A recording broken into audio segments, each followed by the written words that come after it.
नमस्कार, मैं रवीश कुमार। बिहार में 2 चरणों का मतदान समाप्त हो गया। इसी के साथ 243 सीटों की विधानसभा के चुनाव में 165 सीटों के लिए मतदान हो गया। मत प्रतिशत की संख्या बदलती रहती है क्योंकि चुनाव आयोग मतदान के अगले दिन तक इसकी संख्या की समीक्षा करता है और अंतिम नंबर देता है।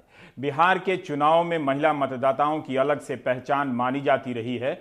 इस बार ऐसा क्या हुआ कि पहले ही चरण के मतदान में महिलाओं ने कम वोट दिए हैं। पटना के बूथ पर दादी को साइकिल पर बिठाकर वोट दिलाने वाले इस मतदाता का उत्साह सराहनीय तो है, लेकिन महिला मतदाताओं की पूरी तस्वीर नहीं है। 2010 के विधानसभा चुनाव में बिहार में कुल 52.67% मतदान हुआ था। इस मतदान में महिलाओं ने पुरुषों से ज्यादा वोट किया था। महिलाओं ने 54.49% वोट किया तो पुरुषों ने 51.12%।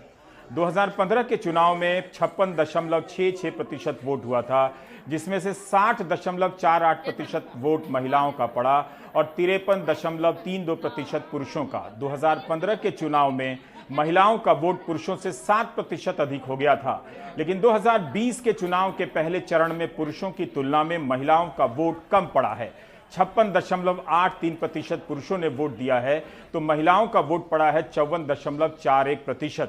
करीब 2.5% कम वोटिंग है महिलाओं की। आखिर महिलाओं के वोट में इतनी कमी की क्या वजह रही होगी?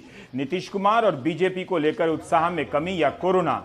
यही नहीं, 20 से 40 वर्ष की महिलाओं में भी मत प्रतिशत कम देखा गया है। महिला मतदाताओं को नीतीश कुमार का वोट बैंक माना जाता रहा है। पंचायतों में आरक्षण देने से लेकर शराबबंदी के फैसले के कारण नीतीश को इस तबके का खासा समर्थन मिला है। तालाबंदी के बाद जनधन खाते में पैसा और छठ तक मुफ्त अनाज की योजना से कहा जा रहा था कि इस वोट बैंक में अब प्रधानमंत्री मोदी का जादू चलने लगा है। तब फिर बड़ी संख्या में महिलाएं वोट क्यों नहीं कर रही हैं? हम लोग को बस तो जॉब का बहुत जरूरी है यहाँ पर। रोजगार मुद्दा है। हाँ, रोजगार मिलना चाहिए। पहली बार मैं तो पहली बार यहाँ वोट डालने आए हैं। पहली बार वोटिंग कर रही है, क्या फीलिंग आ रही है मन में? बहुत अच्छा, मतलब एक्साइटेड है कि वोट डालेंगे। पहली बार है मेरा। दादी जी वोट देने आई हैं आप, क्या मन में है? मन में है अच्छा सरकार बने जो सबके लेके चले, साथ मिल के चले, गरीब के भी देखे, शिक्षित करे। सबसे भारी तो बेरोजगारी है। जब मटिया तेल नहीं मिल रहा है तो हमरा सके तो कुछ नहीं दे है। हमरा सके ने राशन दे है, ने मटिया तेल दे है, ने कुछ दे है, ने कथी देलक है। अच्छा, मटिया तेल मतलब किरासन ऑयल जो है वो इन लोगों को नहीं मिलता। आप कुछ बता रही थी राशन को लेकर। राशन नहीं भेटे हमरा और के कुछ नहीं हमरा सके। क्या क्या आप बता रही हैं? लेटरिन भी नहीं दिया है किसी को, कुछ नहीं दिया। अच्छा, शौचालय नहीं बना आपके यहाँ, तो इस बात को लेकर नाराजगी है? हाँ, हमरो ने राशन कार्ड भेटे छे। हमरो नहीं भेटे छे राशन सर। आपके लिए क्या मुद्दा है? सर बाथरूम बनेली, बाथरूम के पैसा नहीं आल। आपने बना लिया? हाँ, बना ली। तो आपको कहा गया था बना लीजिए और आपको बाथरूम का पैसा मिलेगा, लेकिन मिला नहीं? नहीं मिला। और कितना खर्च किया आपने? 12,000 कल के मिलते, 20,000 खर्च के लिए। अच्छा। मिस्त्री लेबर खर्च। किया चाहबे बाल बच्चा जे छै से पढ़े के, सुख शांति रहे के, यह सब न कहे। बिहार में 7 नवंबर को आखिरी मतदान होगा। सरकार बनाने के लिए किसी भी पक्ष को 122 का आंकड़ा पार करना होगा। यह चुनाव यह भी तय करेगा कि बिहार की राजनीति में नया दगाबाज कौन होगा और नया सगा कौन होगा। 2015 का चुनाव ऐतिहासिक था। मैदान में हासिल किए गए जनादेश की कॉपी ड्राइंग रूम की सियासत में जला दी गई। 2020 का चुनाव आया है तो ड्राइंग रूम की राजनीति की कॉपी अब मैदान में जलाई जा रही है।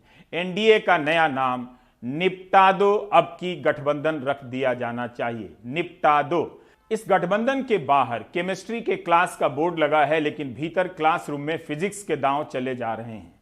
निपटा दो अब की यानी एनडीए किसे निपटा रहा है, इसका फैसला 10 नवंबर को होगा। क्या चिराग से मिलकर बीजेपी नीतीश को निपटा देगी या नीतीश बीजेपी को निपटा देंगे? भाजपा, जदयू, हिंदुस्तानी आवाम पार्टी, विकासशील इंसान पार्टी और लोक जनशक्ति पार्टी का गठबंधन। बीजेपी कहती है गठबंधन के नेता नीतीश हैं। बीजेपी के साथ ही लोजपा के नेता चिराग कहते हैं कि नीतीश करप्ट हैं, जेल जाएंगे, मुख्यमंत्री नहीं बनेंगे। ऐसा तो किसी रामायण में भी नहीं पढ़ा गया है कि खुद को हनुमान कहने वाले अपने प्रभु के सगे को अपराधी बता रहे हों, भ्रष्ट बता रहे हों। चिराग ने खुद को नरेंद्र मोदी का हनुमान कहा है और अखबारों में नरेंद्र मोदी और नीतीश कुमार मिलकर वोट मांग रहे हैं।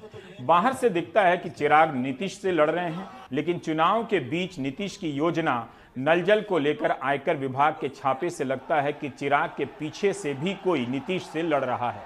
क्या नीतीश इस चुनाव में बीजेपी से लड़ रहे हैं या चिराग उनके फायदे के लिए बीजेपी से मिलकर उनसे लड़ रहे हैं? क्या बीजेपी इस चुनाव में नीतीश को जवाब देने जा रही है? बिहार जैसे महत्वपूर्ण राज्य में कोई भी ऐसा दांव नहीं चलना चाहेगा कि अपनी किस्मत खराब कर ले, मगर चला तो जा ही रहा है।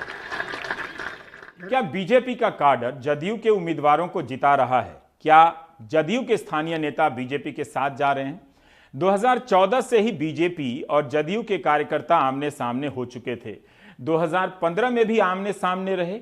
अचानक उन्होंने 2017 में एक साथ आना पड़ा, एक दूसरे के साथ चलना पड़ा।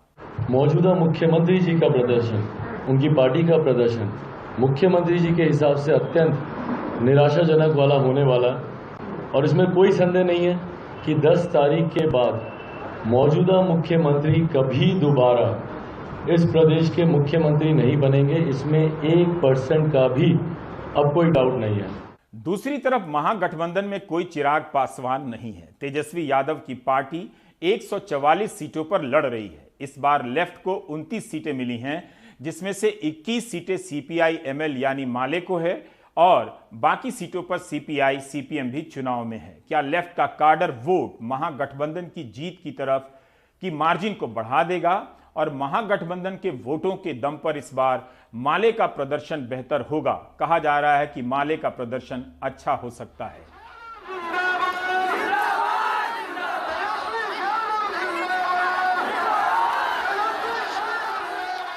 किसी को अंदाजा नहीं था कि तेजस्वी आखिरी ओवर में किस तरह की गेंद फेंकने वाले हैं। चुनाव से पहले तेजस्वी के बारे में चर्चा उड़ रही थी कि वे बीजेपी को वॉक ओवर देने जा रहे हैं, लेकिन 10 लाख सरकारी नौकरी का वादा कर तेजस्वी ने गुगली फेंक दी है। तेजस्वी की सभा में आने वाली भीड़ का अध्ययन किया जा रहा है। ऐसी चर्चा तो बीजेपी की रैलियों की हुआ करती थी। रैली में भीड़ आ रही है, इसका मतलब वोट नहीं होता है, लेकिन सब मानते हैं कि तेजस्वी की रैली में हर तबके के लोग हैं और जोश काफी अलग है। राजद को 2010 के चुनाव में 22 सीटें मिली थीं, जो 2015 में 80 हो गई। क्या तेजस्वी 80 और उससे अधिक संख्या हासिल कर नई राजनीति की रेखा खींचने जा रहे हैं? तेजस्वी को जंगल राज का युवराज कहा जा रहा है, सुशील मोदी कह रहे हैं। 2015 में भी यही नारा था, लेकिन बीजेपी को समर्थन नहीं मिला। तब नीतीश कुमार जंगल राज के साथ थे, अब नीतीश बीजेपी के साथ है। तेजस्वी ने कई रणनीतिक बदलाव किए हैं। अपने पोस्टर से लालू यादव की तस्वीर हटा दी है। यह चुनाव अब पूरी तरह से उनका है, ठीक उसी तरह से जैसे 2014 के लोकसभा चुनाव में भाजपा के पोस्टर से अटल आडवाणी हटा दिए गए थे और वो चुनाव सिर्फ मोदी का हो गया था। मोदी ही उस चुनाव के चेहरा थे और नारा भी। महंगाई कितना हो गया? प्याज का दाम सेंचुरी मार दिया है। आलू का दाम हाफ सेंचुरी मार दिया है। ये बीजेपी वाला लोग, नीतीश जी पहले प्याज का माला पहन के घूमते थे जब 50 रुपया किलो प्याज होता था। आज 70, 80, 90, 100 रुपया प्याज का किलो पर किलो हो गया। ये लोग गाना गाता था, महंगाई डाइन खाई जात है। पहले महंगाई इनको डाइन नजर आ रही थी, अब इनको महंगाई जो है भौजाई नजर आ रही है। अगर आप दोपहर 3 बजे के मत प्रतिशत को आधार मानकर चलें तो दूसरे चरण में पहले चरण से भी कम वोट पड़े हैं। पहले चरण में 3 बजे तक 46.29% वोट हुआ था। दूसरे चरण में 44.5% ही मतदान हुआ, 2% कम हो गया। दूसरे चरण की सीटें जिन इलाकों में हैं वहां एनडीए, खासकर भाजपा का प्रभाव ज्यादा माना जाता है। बिहार की राजनीति में नीतीश कुमार का अपना सम्मान रहा है। उनकी सभाओं में कोई चाक चौबंद तैयारी नहीं हुआ करती थी, तब भी इस तरह से हूटिंग कभी नहीं हुई जो इस बार देखी जा रही है। आज ही मधुबनी की एक सभा में जब नीतीश कुमार भाषण दे रहे थे तब कुछ उनकी तरफ फेंका जाने लगा। शायद वो प्याज था जो इन दिनों महंगा हो गया है। आज जो काम करने के लिए अनुसूचित जाति, जनजाति और अति पिछड़े वर्ग के लोगों को दे रहे हैं। और खूब फेंको, खूब फेंको, खूब फेंको, खूब फेंको, खूब फेंको, खूब फेंको।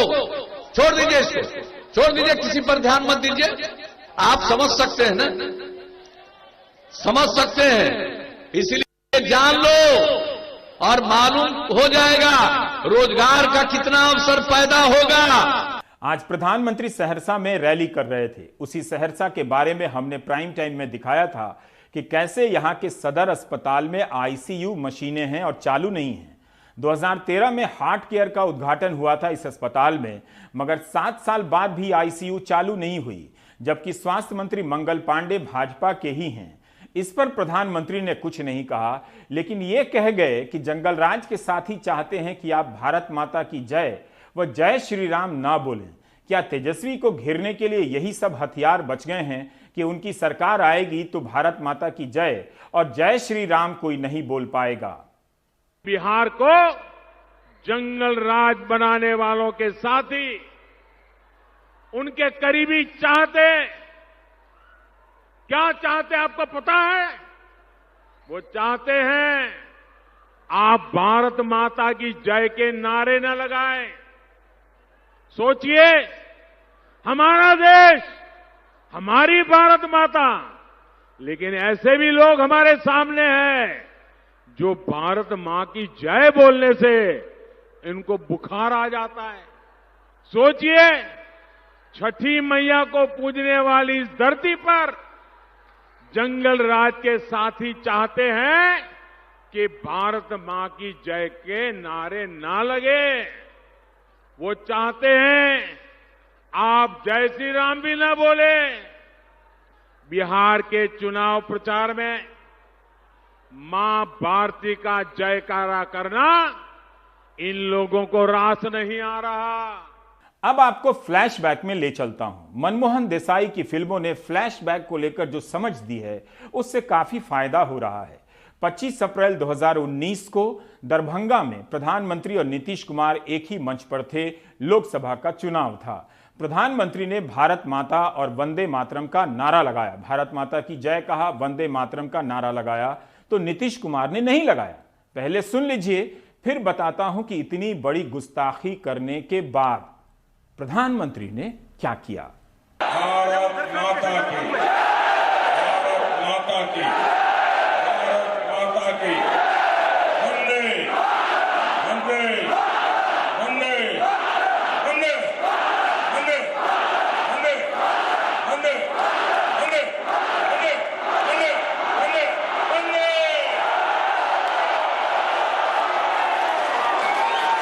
25 अप्रैल 2019 की उसी रैली में जिसमें नीतीश कुमार ने नारा नहीं लगाया, प्रधानमंत्री ने उससे पहले एक और बात कही थी।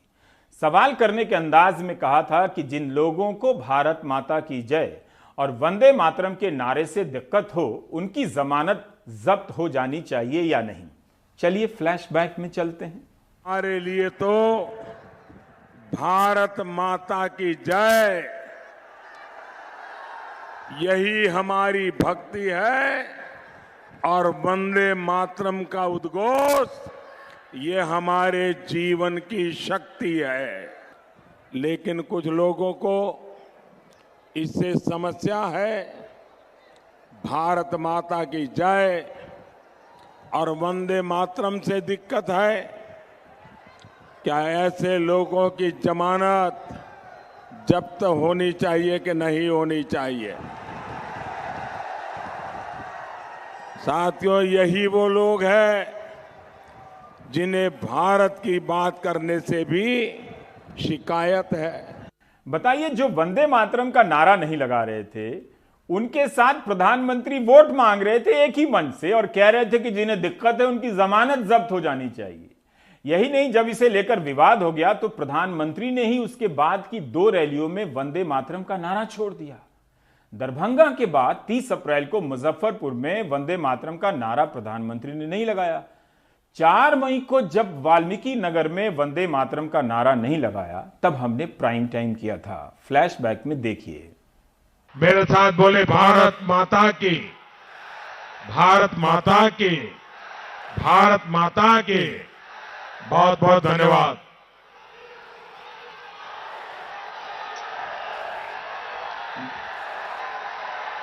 मेरे साथ बोलिए भारत माता की, भारत माता की, भारत माता की। मतलब क्या हुआ? मतलब यह हुआ कि सियासी जरूरत के हिसाब से प्रधानमंत्री मोदी भी वंदे मातरम का नारा लगाना छोड़ सकते हैं। इसका जंगल राज से कोई संबंध नहीं है। जब प्रधानमंत्री खुद मौका देखकर वंदे मातरम का नारा छोड़ सकते हैं, वंदे मातरम, तो जंगल राज को क्यों दोष दे रहे हैं? प्राइम टाइम का सिग्नल तो ठीक आ रहा है ना आपके घरों में। तेजस्वी रोजगार के मुद्दे के साथ आगे बढ़ रहे हैं और बीजेपी जंगल राज के मुद्दे में फिसलती जा रही है। और हमारे साथ मनीष हैं, रवीश भी हैं। मनीष, हम ये जानना चाह रहे थे कि पहले चरण में हमने देखा, जो चुनाव आयोग ने आंकड़े दिए हैं, कि उसमें महिला मतदाताओं का मत प्रतिशत बहुत कम है। और अब तक के दो जो चुनाव गुजरे हैं 2010-15 में यही देखा गया कि महिलाएं पुरुषों से ज्यादा वोट करती हैं। इसे आप किस रूप से देख रहे हैं? क्योंकि खासकर इस तबके में प्रधानमंत्री का भी और नीतीश कुमार का भी एक प्रभाव माना जाता था, मगर इनका वोट प्रतिशत पुरुषों की तुलना में कम है। देखिए, ये कम होने का एक ही कारण दिखता है, वो है कोरोना का डर।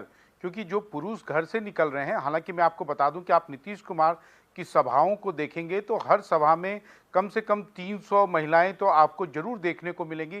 कहीं कहीं पे उनकी संख्या 700, 1000 तक की संख्या भी हमने आज की सभाओं में देखी है। लेकिन इस बार जब मतदान की जो बारी आती है, वो उत्साह नहीं दिख रहा है, या एक तरह का डर है। और जिस डर को खत्म नहीं किया गया है, वही एक कारण है जो मुझे लग रहा है कि बहुत बड़ी संख्या में महिलाएं जो है वोट डालने नहीं जा रही हैं या नहीं गई हैं। मनीष, क्या इस चुनाव में रोजगार का मुद्दा इस चुनाव को परिभाषित कर रहा है, प्रभावित कर रहा है? खासकर तेजस्वी यादव की रैलियों में जिस तरह की भीड़ आ रही है, उसको लेकर लोग कह रहे हैं कि इस तरह की भीड़ और ख़ासकर भीड़ में अलग तरीके का जो जोश दिख रहा है, वो बहुत दिनों के बाद प्रधानमंत्री मोदी की सभाओं में देखा जाता था, अब तेजस्वी की सभा में देखा जा रहा है। तेजस्वी यादव ने जो होमवर्क किया, उससे लोग, शायद हम लोग सब लोग अनभिज्ञ थे। जिस तरीके से उन्होंने अलायंसेस किए, उनमें कोई ग्लिच फ्री अलायंस हुआ। जबकि आज भी आप देखिएगा कि जनता दल के लोग जो हैं वो बीजेपी के उम्मीदवार के खिलाफ हैं, बीजेपी के उम्मीदवारों के खिलाफ जनता दल यूनाइटेड के लोग हैं। दूसरी बात, जो ये मुद्दा था नौकरी का, इसे हम सब ने इसे अंडरस्टिमेट किया, लेकिन जनता में इसका एक इको था। क्योंकि नीतीश कुमार हो, चाहे बीजेपी ने भी, जो बीजेपी ने अपने मैनिफेस्टो में एक बात याद रखिएगा कि नीतीश कुमार से बिना पूछे हुए उन्होंने कहा कि हम 4 लाख लोगों को नौकरियां देंगे। कल को ये सरकार अगर बन भी गई तो ये 4 लाख नौकरियां जो हैं, इनके लिए बहुत बड़ी गले की हड्डी बनने वाला है। और वो भी ऐसे समय में उन्होंने घोषणा की, 24 घंटे पहले सुशील मोदी ने कहा था कि फाइनेंशियली ये बात जो है ये वायबल नहीं है। तो आप कह सकते हैं तेजस्वी जीते या हारे, उन्होंने रोजगार को बिहार के चुनाव में एक मुद्दा बनाया, और उस मुद्दे का जवाब जो है, काउंटर जो है, वो ये कह के दिया गया कि ये आदमी अनुभवी नहीं है, यह आदमी आपको बरगलाने की कोशिश कर रहा है, ये आदमी जो है ये राम भक्त नहीं है, ये 370 का विरोधी रहा है, ये वंदे मातरम नहीं कर रहा है। ये बात अलग है कि जैसा कि आप भी जानते हैं कि यही बीजेपी के लोग नीतीश कुमार से वंदे मातरम का जो नारा है वो मंच पे नहीं लगवा पाए। रवीश, बिल्कुल 370 का विरोध तो नीतीश कुमार करते थे और उनके साथ बीजेपी चुनाव लड़ रही है। 370 पर मनीष, आप क्या मानते हैं इस बात को लेकर कि तेजस्वी ने ज्यादा राजनीतिक परिपक्वता दिखाई है, गठबंधन करने में अपना ईगो छोड़ा है, ज्यादा सहयोगियों को जगह दी है?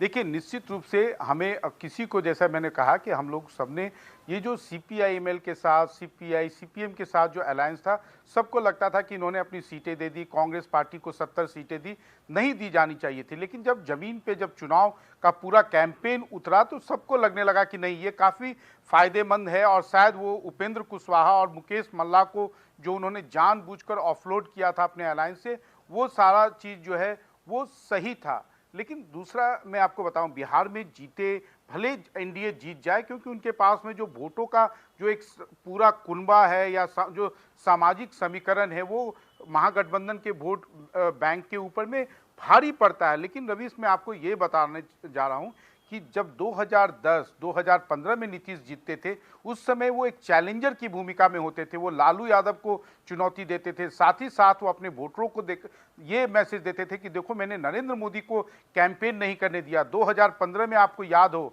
तो वो नरेंद्र मोदी के सामने से लड़ रहे थे, लालू यादव उनके पीछे निश्चित रूप से जरूर थे।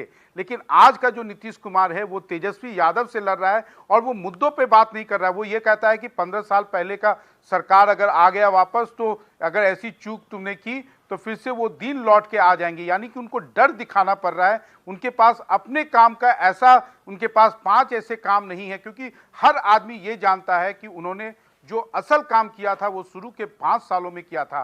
पिछले 5 सालों में उनका जो 2 काम है, उसने बिहार को पीछे ले जाने का काम किया है। वो चाहे शराबबंदी हो या वो हर घर नल का जल। हर घर नल का जल से बड़ा भ्रष्टाचार का उदाहरण नहीं मिलेगा। आप मान कर चलिए कि जीते या हारे कोई भी, लेकिन तेजस्वी यादव जो हैं इस बार के चुनाव में सबसे बड़े नेता बनकर उभरे हैं। बहुत बहुत शुक्रिया मनीष, सारी बातों को सामने रखने के लिए। अब हम चलेंगे रवीश के पास, रवीश रंजन से हम बात करेंगे। बहुत बहुत शुक्रिया मनीष। और रवीश हमारे साथ हैं, रवीश रंजन शुक्ल, जो काफ़ी समय से बिहार के सभी चरणों का चुनाव कवर कर रहे हैं। रवीश, हम यही जानना चाहते हैं कि हर चुनाव में एक उम्मीद होती है, एक मुद्दे को लेकर या 2 मुद्दे को लेकर लोग आने वाली सरकार से या चुनी जाने वाली पार्टी से उम्मीद रखते हैं। आपने जो नौजवानों से बात की है या अलग अलग जगहों पर गए हैं, वो कौन सा मुद्दा है जिसे लेकर लोग उम्मीद रखते हैं कि आने वाले समय में ये होना चाहिए?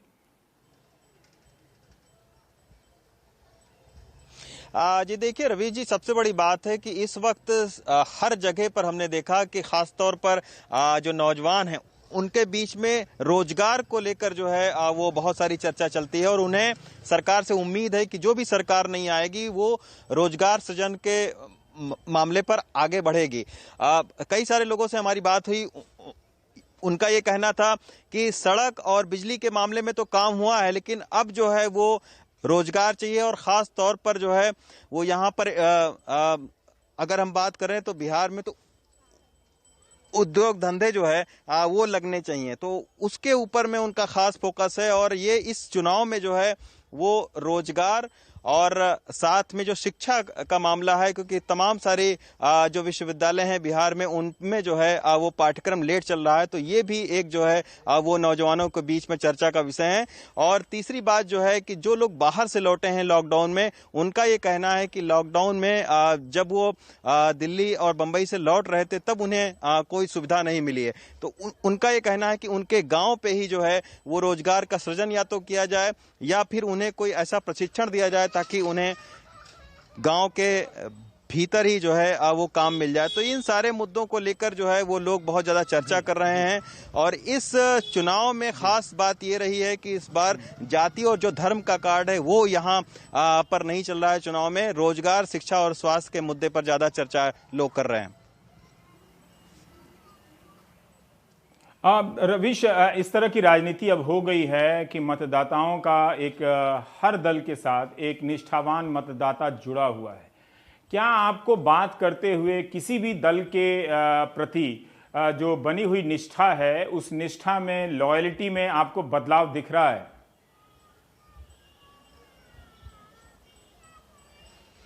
आज देखिए बदलाव इस मामले में है क्योंकि एक ही परिवार के भीतर हमने देखा कि नौजवान पीढ़ी कुछ और सोच रही है और जो पुरानी पीढ़ी है वो कुछ और सोच रही है। हमने एक बार देखा, एक फैमिली में हमने बात किया, वहां पर देखा कि जो नौजवान शख्स था वो किसी दूसरी पार्टी के प्रति लॉयल था और जो उनके मदर फादर थे वो किसी दूसरी पार्टी के प्रति लॉयल थे। तो इस तरीके की जो सोच है वो अब पाई जा रही है। ऐसा आप नहीं कह सकते कि एक जाति ने ही जो है वो किसी राजनीतिक पार्टी की ओर आकर्षित हो रही है। सभी जातियों के अंदर अलग अलग राजनीतिक पार्टियों को लेकर सोच है और मुझे ये लगता है कि इस चुनाव में जो लोग जो है जो कागज पर आंकड़े रहते थे कि इस जाति का यहाँ पर वोट जाएगा, इस पार्टी में वोट जाएगा, वो मुझे कहीं ना कहीं टूटता हुआ दिखाई दे रहा है। और मुझे लग रहा है कि एक बड़ा जो है वो सियासी समीकरण में बदलाव आएगा, क्योंकि अभी तक हम यही सोचते रहे हैं कि हर जाति को किसी न किसी पार्टी के साथ में जोड़कर हम देखते थे, लेकिन अब ये लग रहा है कि जो जातियों के अंदर में भी जो है वो पार्टियों को लेकर भिन्न भिन्न राय है, और ये आपको वोटों में भी दिखाई पड़ेगी आने वाले समय में। जी बहुत बहुत शुक्रिया रवीश रंजन शुक्ल हमारे साथ बात करने के लिए और ज़मीन से जानकारी देने के लिए। ब्रेक के बाद हम बात करेंगे उत्तर प्रदेश की, वहां हुई एक घटना की। कमाल खान की रिपोर्ट है, लेकिन ब्रेक के बाद।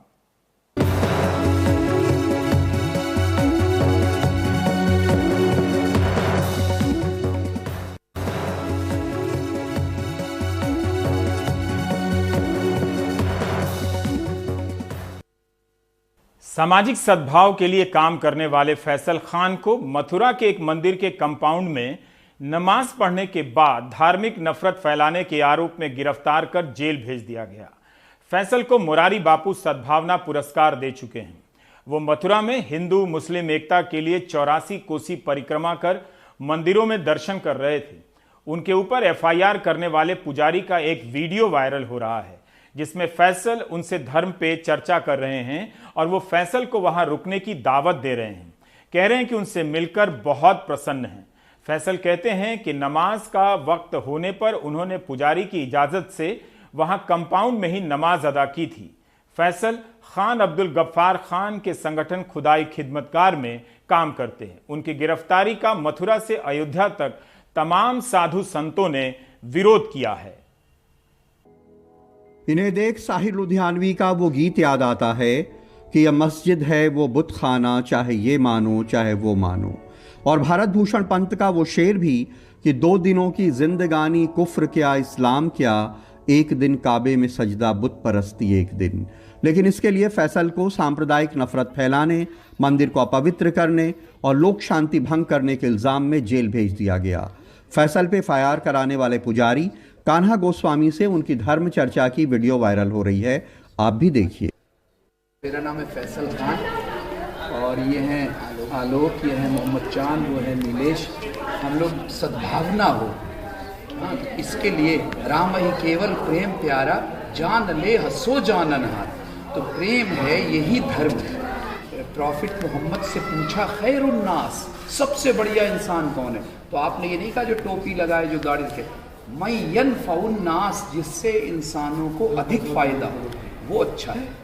तो यही धर्म का मेन मतलब है। देखो जैसे पानी सबका है, सही बात, वो दावा नहीं कर सकता है, हवा सबकी है। इसलिए अल्लाह अल खल्क़ु कुल्लुहुम अयाल अल्लाह, प्रॉफिट मोहम्मद ने कहा है कि सारी कायनात एक परिवार है।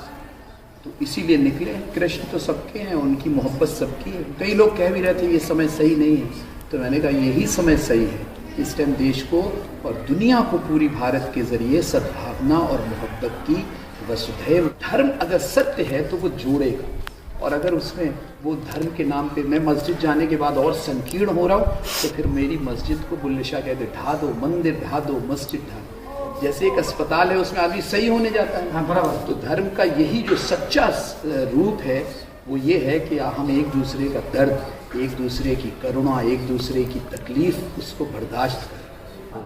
फैसल पुजारी कान्हा को बता रहे हैं कि उनके लिए भगवान कृष्ण भी एक पैगंबर हैं और पुजारी उन्हें वहां पे रहने की दावत देते हैं। जैसे श्री राम और श्री कृष्ण का रास्ता है, ये तो पैगंबर है। कोई मुसलमान भी मुझसे पूछता है आप क्यों निकले, मैंने ये तो पैगंबर है श्री कृष्ण। तो आपका यहाँ ब्रज में बहुत बहुत स्वागत है और हमें आपसे मिलके हमें बहुत ज़्यादा प्रसन्नता हुई। और आप अगर आपके पास समय हो तो आज यहीं आप प्रसाद करें दोपहर को। अब की से हम जो पाएंगे तो बहुत और ज्यादा समय लेके ये प्रसाद नहीं, भोजन करके जाना, ये बोल रहे हैं। मंदिर कंपाउंड में नमाज पढ़ने की फोटो फैसल ने फेसबुक पे लगा के फख्र से लिखा कि हम नंद बाबा मंदिर में ही थे, तभी जुहर की नमाज का वक्त हो गया। हमने सोचा जल्दी निकल के नमाज पढ़ लें। तभी मुख्य पुजारी जी ने कहा कि अरे भाई ये जगह तो भजन के लिए ही है। उनकी इजाज़त के बाद हमने वहीं जुहर की नमाज अदा की। इल्ज़ाम है कि इससे नाराज़ कट्टरपंथियों ने मंदिर के पुजारी पर दबाव डाल के उनके खिलाफ FIR करवा दी। FIR में कहा गया है कि इस काम से हिंदू समुदाय में काफ़ी रोष है। मंदिर की फ़ोटो लगा के ये लोग दुरुपयोग कर सकते हैं, इन्हें विदेशी मुस्लिम संगठनों की फंडिंग हो सकती है। जांच हो कि ये सद्भाव तोड़ना तो नहीं चाहते थे। जो पुजारी कान्हा गोस्वामी वीडियो में फैसल का स्वागत कर रहे थे, उनके FIR पे फैसल की गिरफ्तारी के बाद कुछ यूं कहते हैं। मीडिया के द्वारा पता चला है कि उनका जो मुख्य आरोपी है फैजल खान, उसको पुलिस ने दिल्ली से हिरासत में ले लिया है। हम यूपी पुलिस का और यूपी सरकार का तहे दिल से धन्यवाद प्रकट करते हैं। अयोध्या के सरयू कुंज मंदिर के लोगों से फैसल खान का पुराना रिश्ता है।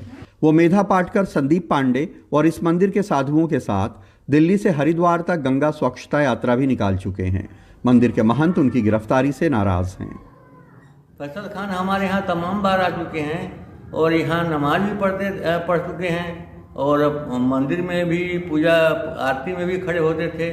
तो एक खास जो है सामाजिक कार्यकर्ता जो जितने भी है इंडिया में, भारत में जितने भी सामाजिक कार्यकर्ता है उसमें वो खास है, पूरे गांधी के तरीके से चलते हैं। फ्रांस के मुद्दे पर आतंकवाद और कट्टरपंथी इस्लाम के खिलाफ बोलने वाले फैसल खान, हिंदू मुसलमान एकता की बात करने वाले फैसल खान, मंदिरों में मत्था टेकने वाले फैसल खान, श्री राधा उत्तरीय ग्रहण करने वाले फैसल खान, श्री राधे राधे बोलने वाले फैसल खान पर भी अगर रिपोर्ट होगी तो हम जा कहाँ रहे हैं। कुछ साल पहले तक अयोध्या के हनुमानगढ़ी मंदिर में वहाँ के महंत ज्ञानदास रमज़ान में मुसलमानों को इफ्तार कराते थे।